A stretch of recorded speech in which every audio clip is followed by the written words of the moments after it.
আমাৰ সনাতন ধৰ্মীসমূহ ৰাইজলৈ এই পূজা ভাগিৰ উলগৰ শুভেচ্ছা মই জ্ঞাপন কৰিছোঁ আৰু লগতে আপোনালোক আৰু আপোনালোকৰ পৰিয়ালকো মাৰ যি মা মনসাৰ পূজা ভাগিৰ উলগৰ শুভেচ্ছা মই জ্ঞাপন কৰিছোঁ।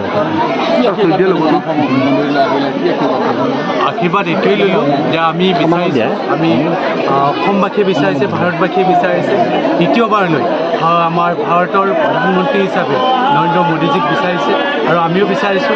আৰু মাৰ শ্ৰীচৰণত আদি সেৱা জনাই মই এইটোৱে মাক অনুৰোধ জনাইছোঁ যে মা আমাৰ সকলোৰে মৰমৰ, সকলোৰে শ্ৰদ্ধাৰ ভাৰতবাসী, অসমবাসী তৃতীয়বাৰৰ কাৰণে প্ৰধানমন্ত্ৰীৰ বাবে নৰেন্দ্ৰ মোদীজী যাতে প্ৰধানমন্ত্ৰী হ'ব পাৰে সেইটো মই বিচাৰিছোঁ।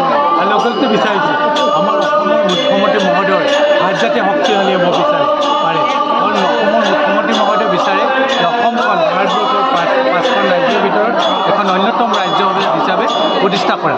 আৰু লগতে বিচাৰিছোঁ আপোনালোক সকলোৱে জানে আমাৰ অসম গণ পৰিষদ, ভাৰতীয় জনতা পাৰ্টি আৰু UPFL উমৈহতীয়া পাৰ্টি আমাৰ সকলোৰে শ্ৰদ্ধাৰ, সকলোৰে মৰম অসম গণ পৰিষদ দলৰ মাৰ্গদৰ্শক, অসম গণ পৰিষদ দলৰ পিতামহস্বৰূপ অনিৰ্বাণ চৌধুৰীদেৱে যাতে বিপুল ভোটৰ ব্যৱধানত এবাৰ বৰপেটা সংসদীয় লোকসভা সমষ্টিৰ পৰা জয়যুক্ত কৰিব পাৰে।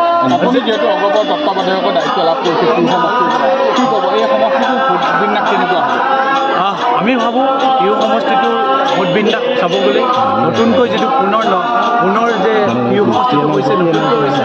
আগতে টিহু সমষ্টিটো আছিলে আপোনাৰ প্ৰায় পাটাচৰকুছি সমষ্টিৰ লগত, এইবাৰ পাটাচৰকুছি সমষ্টিৰ কিছু টিহুৰ কিছু ধৰ্মপুৰৰ 80% আৰু বৰক্ষেত্ৰী সমষ্টিৰ কিছু লগতে নতুনকৈ গঠিত হৈছে টিহু সমষ্টি। আৰু টিহু সমষ্টিটোৰ ভোট বিন্যাসে কয় এইবাৰ যিমান ভোট পোৱা হ'ব তাৰে 80%ৰ অধিক ভোট আমাৰ পাৰ্টি উমৈহতীয়া পাৰ্টি মাননীয় শ্ৰীযুত ফণীভূষণ চৌধুৰীদেৱে লাভ কৰিব। দুখন আসনতে আপোনালোকে জয়যুক্ত হ'ব নেকি? চাওক, অসম গণ পৰিষদ দল, ভাৰতীয় জনতা পাৰ্টি আৰু UPFLৰ আমি উমৈহতীয়া পাৰ্টি হ'ল আমাৰ বৰপেটা সংসদীয় লোকসভা সমষ্টি আৰু ধুবুৰী সংসদীয় লোকসভা সমষ্টি। এই দুটা সমষ্টিতে আমাৰ অসম গণ পৰিষদ দলৰ প্ৰাৰ্থী এবাৰ আমি অৱতীৰ্ণ কৰাইছোঁ। ইয়াতে সহযোগ কৰিছে আমাৰ ভাৰতীয় জনতা পাৰ্টি, UPFL। এই দুটা সমষ্টিতে আমাৰ প্ৰাৰ্থী দুগৰাকী নিয়মিতভাৱে বৰপেটা সংসদীয় লোকসভা সমষ্টিৰ পৰা 8 বাৰৰ বিধায়ক আমাৰ সকলোৰে মৰমৰ ফণীভূষণ চৌধুৰীদেৱে প্ৰায় 4 লাখৰো অধিক ভোটৰ ব্যৱধানত জয়যুক্ত হ'ব বুলি ইতিমধ্যে ৰাইজে অৱগত কৰাইছে। ইয়াতো আহি আপোনালোকে দেখিছে সকলো ৰাইজে একেমুখে কৈছে এইবাৰ হাতীৰ প্ৰতীকত আমি ভোট দিম। BJPৰ লোকসকলেও কৈছে, AGPৰ লোকসকলেও কৈছে আৰু অন্য দলৰ যিসকল লোক আছে সকলো দলৰ লগে এইবাৰ সকলোৱে কৈছে যে ফণীভূষণ চৌধুৰীক এইবাৰ বিপুল ভোটত জয়যুক্ত কৰাৰ কাৰণে আমি হাতীৰ প্ৰতীকত আমি ভোট দিম। যিহেতু অগপ দলৰ আপুনি সেনাপতি হিচাপে আছে নিৰ্বাচনী যুদ্ধত, কেনেকুৱা আপোনাৰ প্ৰস্তুতি নিজৰ দলৰ প্ৰাৰ্থীক জয় কৰাৰ কাৰণে?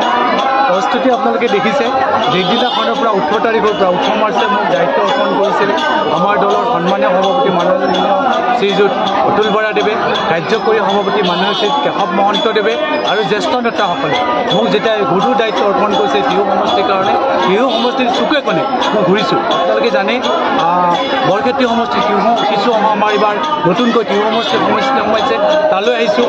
আমি আজি যিখিনি ঠাইত আছোঁ এইখিনি ঠাই আগতে বৰমা সমষ্টিৰ লগত আছে, নতুনকৈ টিহু সমষ্টিত আমি লগ লৈছোঁ। সেইকাৰণে ইয়ালৈ আহিছোঁ। যোৱাকালিও আমি মিটিং কৰিছোঁ, আপোনালোকক লগ পাইছোঁ।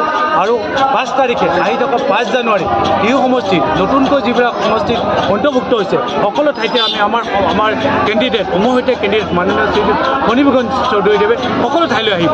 আজি ইয়ালৈও আহি আছে। সকলো ঠাইতে আমি আমাৰ কাৰ্যকৰ্তাসকলক, ভাৰতীয় জনতা পাৰ্টীৰ কাৰ্যকৰ্তাসকলক, UPFLৰ কাৰ্যকৰ্তাসকলক সকলোকে মিলিজুলি লৈ একেলগে লগত লৈ সকলোৱে আমি একেলগে সমাৰোহ টঙালি বান্ধিছোঁ। টিহু সমষ্টিত যিখিনি ভোট পোল হ'ব তাৰে 80%ৰ অধিক ভোট আমি হাতীৰ প্ৰতীকত আমাৰ পাৰ্টীজনক পোৱাৰ কাৰণে আমি ব্যৱস্থা কৰিছোঁ। আৰু আমি নিশ্চয় অৱগত হৈছোঁ যে সকলো ৰাইজে কৈছে যে এইবাৰ হাতীৰ প্ৰতীকত ভোট দি বিপুল ভোটৰ ব্যৱধানত আমাৰ পাৰ্টী ফণীভূষণ চৌধুৰীক 4 লাখৰ অধিক ভোটত জয়যুক্ত কৰাব। দাদা আমাৰ সন্মানীয় জ্যেষ্ঠ কেবিনেট মন্ত্ৰী প্ৰাক্তন ভাৰতীয় জনতা পাৰ্টীৰ সভাপতি মাননীয় শ্ৰীযুত ৰঞ্জিত দাসদেৱে যিটো কথা কৈছে একেবাৰে সত্য কথা কৈছে। সেই কথাটোত মই একমত, কাৰণ এইবাৰ ফণীভূষণ চৌধুৰীদেৱক ৰাইজে প্ৰাৰ্থী চাই ভোট দিব। এইবাৰ ৰাইজে সকলো ধৰ্মী লোকে, সকলো জাতি ধৰ্ম নিৰ্বিশেষে সকলোৱে এইবাৰ হাতীৰ প্ৰতীকত ভোট দিব। কাৰণ হাতীৰ প্ৰতীকটো হৈছে আপোনালোকে সকলোৱে জানে অসম গণ পৰিষদ দলৰ প্ৰতীক, আৰু অসম গণ পৰিষদ দলটো হৈছে ধৰ্ম নিৰপেক্ষতাবাদী দল। অসম গণ পৰিষদ দলটো হৈছে কোনো জাতিৰ লৈ গঠিত হোৱা দল নহয়, কোনো ভাষাক লৈ গঠিত হোৱা দল নহয়। অসমীয়া ডেকাৰ কেঁচা তেজেৰে গঠিত হোৱা অসম গণ পৰিষদ দল। এইবাৰে অসম গণ পৰিষদ দলৰ প্ৰাৰ্থীক এইবাৰ ৰাইজে একেবাৰে 100% নহ'লে মই বিচাৰোঁ টিহু বৰপেটা সমষ্টি লোকসভা সমষ্টিত যিমানবোৰ ভোট পোল হ'ব তাৰে 80% অধিক ভোট দি পেলাই জয়যুক্ত কৰিব।